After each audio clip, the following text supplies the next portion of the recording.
Okay, so just a heads up, I'm spoiling the whole movie. I'm just spoiling it. I can't talk about this movie without it spoiling it. So you're getting spoilers. What the actual heck, Pink Diamond? Like,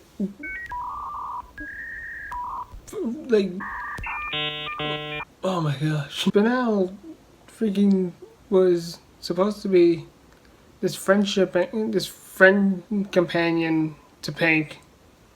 And they would hang out in the garden.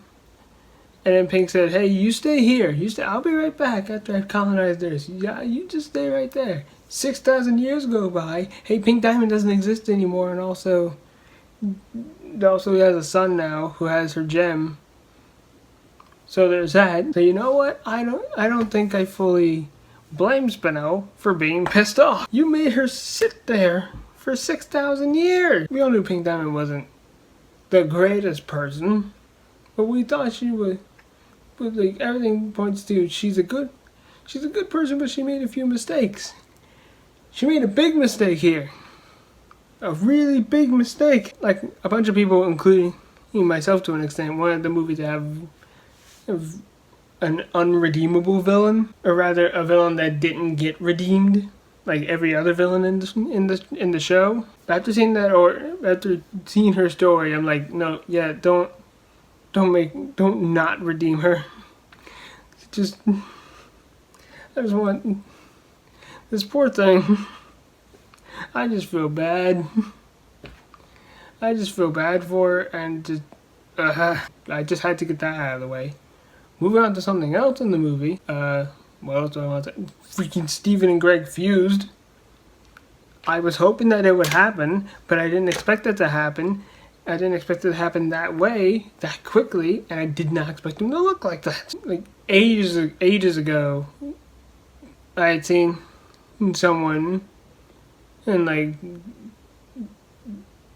they did like fan art of what a Steven and Greg fusion would look like, and then they put it kind of looked like a younger Greg, but then like with curlier hair.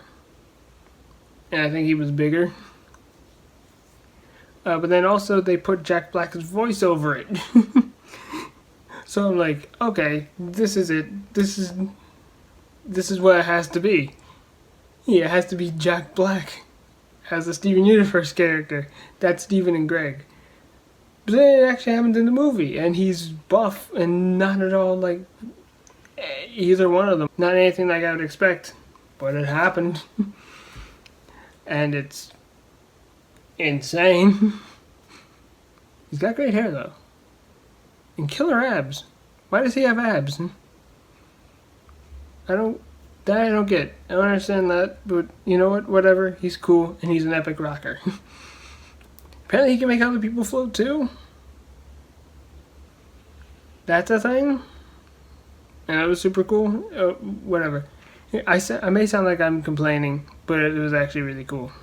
I really quite enjoyed it. And then at the beginning of the movie, all the time, him desperately trying to convince Steven, don't leave, don't go.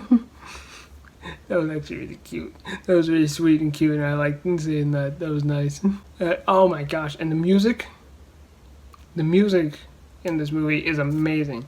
Of course, it's Steven Universe, so of course the music's gonna be freaking beautiful. But like, oh my gosh, it's so good. Two of Spinel's songs, or both of them. I think she really has the two that are definitively her song. There's Other Friends, and then there's Drift Away. The Other Friends is like a throwback. Feels almost like first off, it's like electric swing. Maybe not electric swing, but it's swing. And like when she started singing, and I'm hearing that swing. I'm like, they know that she's just rubber hose animation, and they're going with that, and it's fun.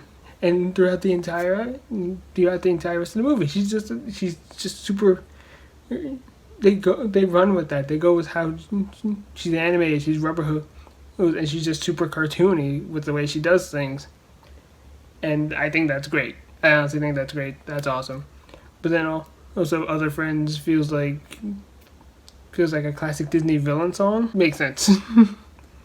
I get why they did that, and I really enjoy it. But then Drift Away happens, and I get Toy Story 2 flashbacks, back to the point where I saw someone on Twitter actually, he put When She Loved Me over that scene where we see he spin out with Pink Diamond, and it hurt me to my core. All the other songs in the movie are just fantastic. They're all super well done, and I love them all. However, I do really wish that we hadn't heard True Kinda Love over and over. Like, I was watching the Every Steven Ever marathon leading up to the film, leading up to watching the movie, and just, they were constantly in between episodes. They were just constantly playing in the teaser and the full trailer for the movie over and over.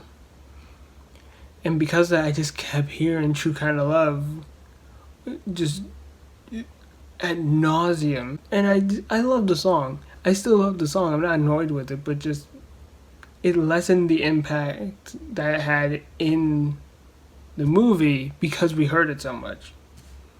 And I don't quite like that. I don't quite like. It was still great the way it was used. The way it was used in the movie, and the song itself is still really good. And the other song that I still sing is when Ruby and Sapphire fuse. Quote unquote for the first time. That whole sequence was amazing. The song was amazing. Just this movie's good. This movie's so good. I don't have a lot of specific things to say about the movie other than that it's good, and that if you're a fan of Steven Universe and you're caught up, but no, if you're a fan of Steven Universe and you've caught up with the show, watch it. Go and watch the movie if you haven't already. Odds are you probably have. This video wasn't long, but I just wanted to say things about the movie. Just wanted to put my opinions out there. So, yeah, bye. I guess I'm bad at outros. Put up the end card.